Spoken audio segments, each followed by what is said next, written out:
And we're back. So what's going on, Dr. Ed? How you doing? I am very good. I've done a 3-day fast, and the sun came out yesterday in the UK, and it felt like a spring day. And I've just finished my day 4 of the My System training, and I feel pretty Beautiful. good. Now we're podcasting. And fortunately, my Wi-Fi seems to have just dropped out again, as it always does whenever we podcast. Even though the engineer's Bro, been I here. thought the UK was like I thought the UK is supposed to be like a first world country, bro. What is happening?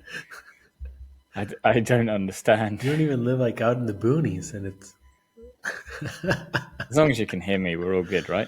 damn these podcasts. Yeah, I should upload fine. We'll find out when our fans yell at you for your shitty internet.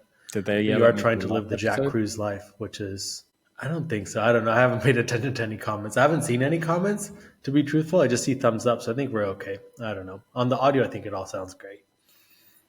Well, that's good.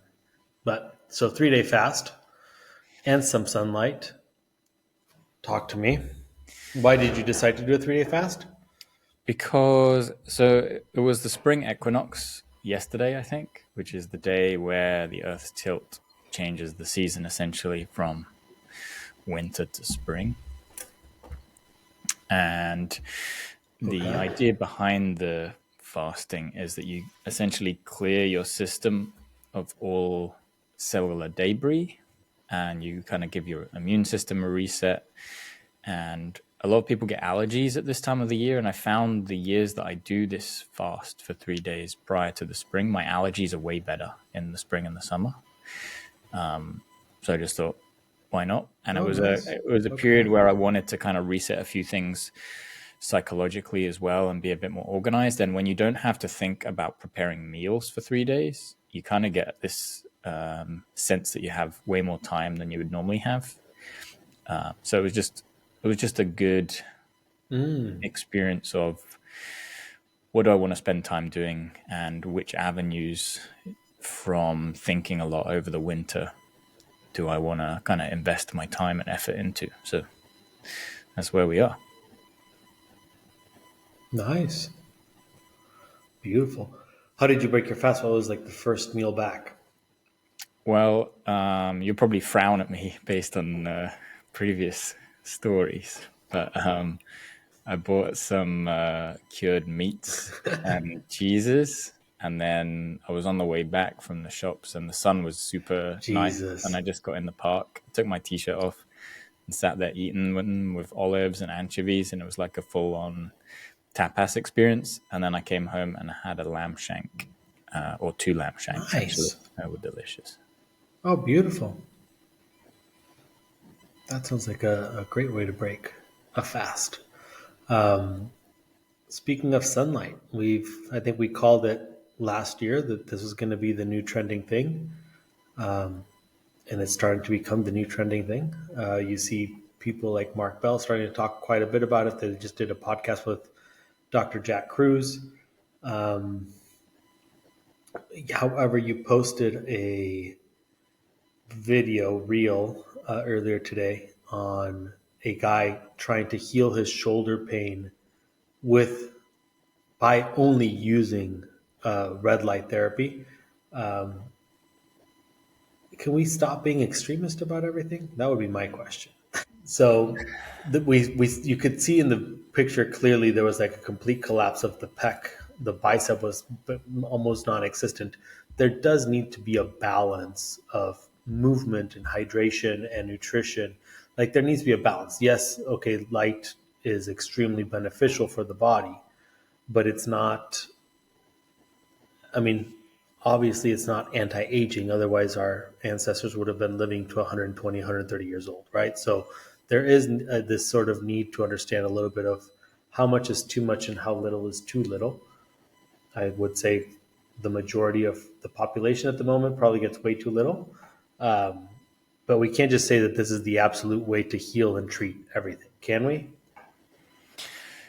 No, and I mean the framework that we use is weaknesses, imbalances, and deficiencies. And as you say, the majority of people have a deficiency of light, and particularly the red end of the spectrum, Yeah. because we spend a lot of time indoors under artificial light, which is more towards the blue end of the spectrum. If you go all the way back to school, you'll know your rainbow, and they're both at different ends.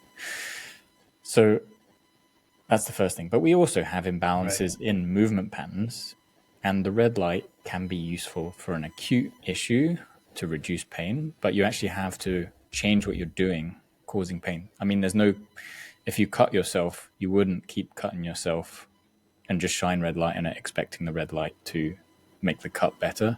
You'd actually have to stop cutting yourself, change what you're doing.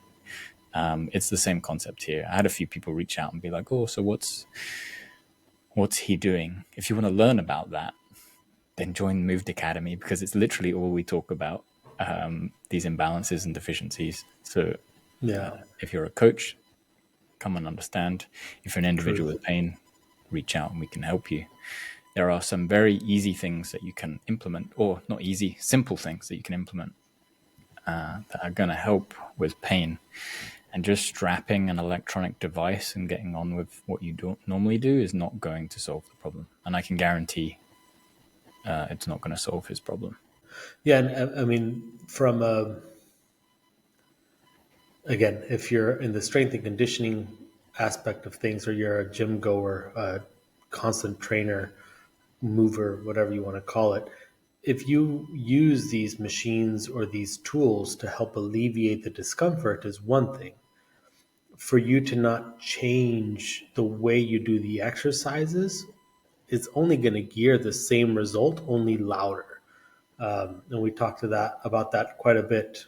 Creating the neural output of the right muscles is the important part in training and staying pain free.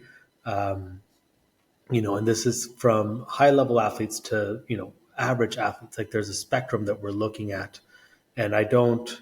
Sometimes I use very specific examples, but it's not an absolute. It's just we're constantly looking for the broad spectrum. What is the principle that we need, and how can we balance out this arch so it doesn't collapse in the long run, right? It was fascinating. I was in Italy, and I just love it. It's amazing. Our neighbor is like 70 years old, and the dude still does these huge hikes in the Dolomites and in the Swiss Alps. He's in the sun constantly, does yard work on a daily basis, so he's always moving.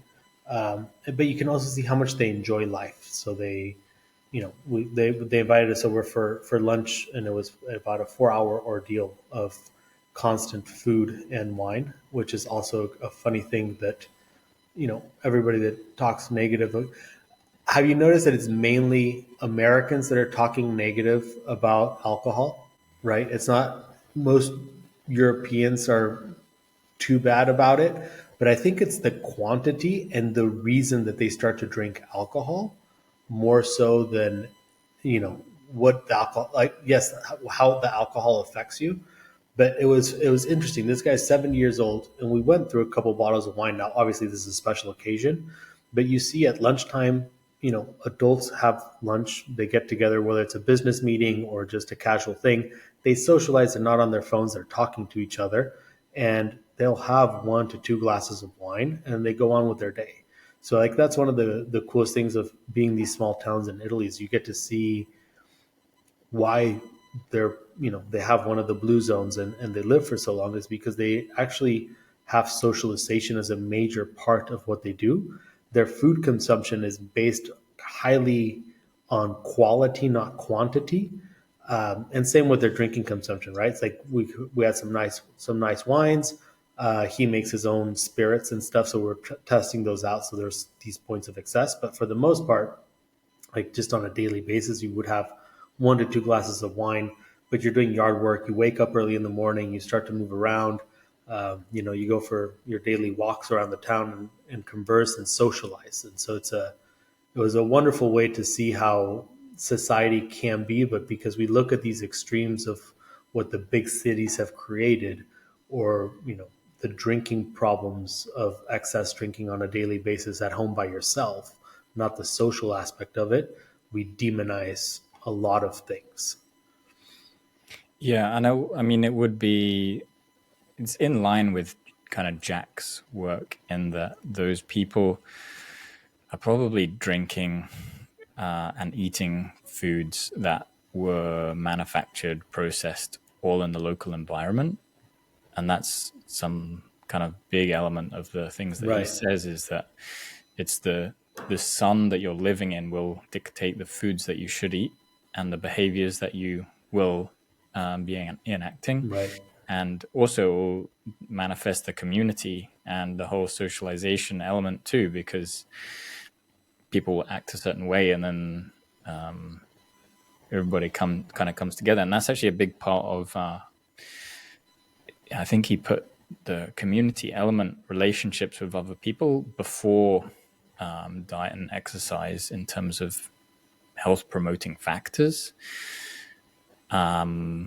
which is probably Right. true and is important in terms of how we are working with coaches and how they are forging their relationships with their clients before they get into the movement and other things that they do with them. Right. Yeah. And again, when you think of exercise, like it's a modern day problem, right? I mean, in if we go back, what, even 100 years, you're still most houses had their garden. They're doing daily work to upkeep their houses, or they're going to do some form of blue collar labor on a daily basis. So there's movement already involved on a daily basis. It's not something that needs to be scheduled in for 45 minutes a day, and then we sit for the remainder of the time staring at a screen, or doing X, Y, and Z. Because that was like the biggest thing that I noticed being over there is people are just constantly doing work, whether it's on their house, they're doing their gardening, they go for like either a daily walk, but they're talking with a neighbor. Like all these old ladies are just kind of walking in groups of 2 to 3, and talking to each other. And they loved saying hi to the kids, and they're just constantly being active. So it's not necessarily about scheduling your 45 minutes to 90 minutes of, we're going to go train, but it's just part of a daily routine, which is what I started on Instagram, which is just like, hey, just get up, step outside, do some calf raises, and then go on with your day. It doesn't need to be this crazy 4 hour routine of affirmations and this and this and this and this. It's just like, just get your day started. You need to go outside. Now start going for a walk, and then we build up from there. Yeah, it comes back to the concept of wanting to feel a certain way, not rather than doing a certain thing.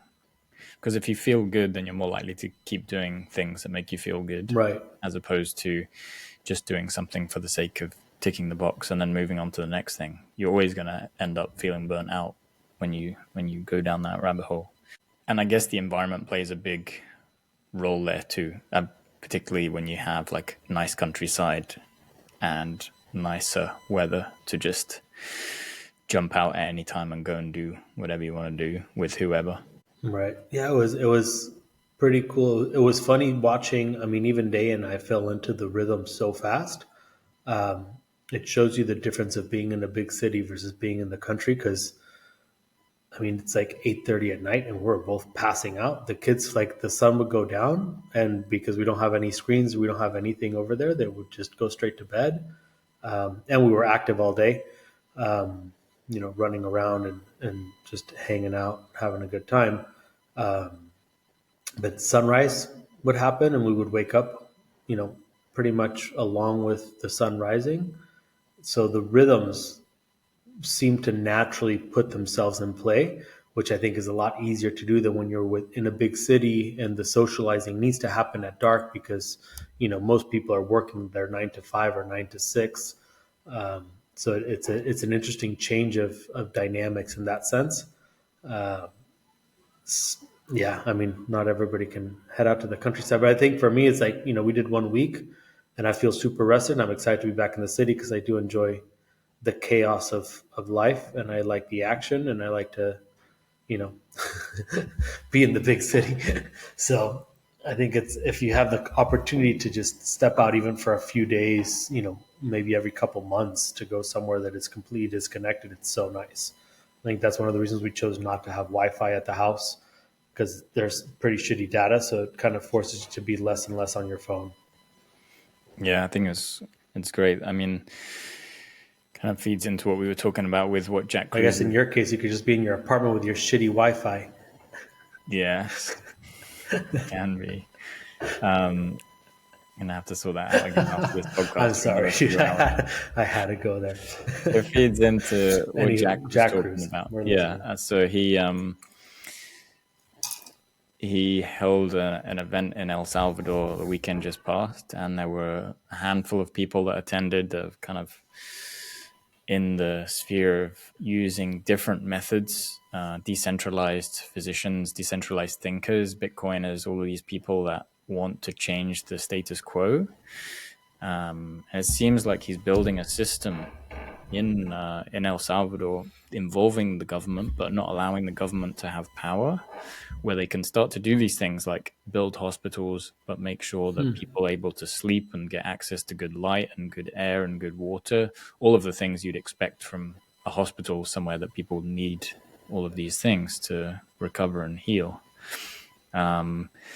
Changing the legislation to allow Right. people to go and practice there. I think it's an interesting step that will change a lot of how we see what's going on in the world, particularly when people are struggling with pain or symptoms, long COVID, other syndromes, or issues that aren't necessarily dealt with particularly successfully, chronic conditions.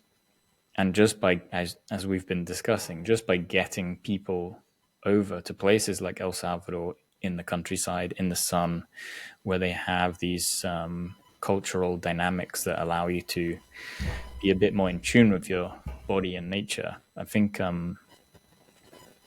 it's a cool space to slowly be in, and we'll have maybe Max from the Regenerative Health podcast come on. He's from Australia. I think he'd be a cool guy to have a chat with and see what it was like to be on the ground in El That would be Salvador. great.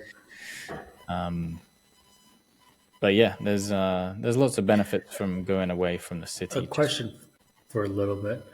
Question for you: what's the purpose of Jack Cruz being on the 14th line? He always comes back to, I'm on the 14th line of the horizon, or what is it called? The Latitude. Yeah, so latitude, longitude, he latitude. Yeah. talked about this with Maria Menounos, which is a good podcast.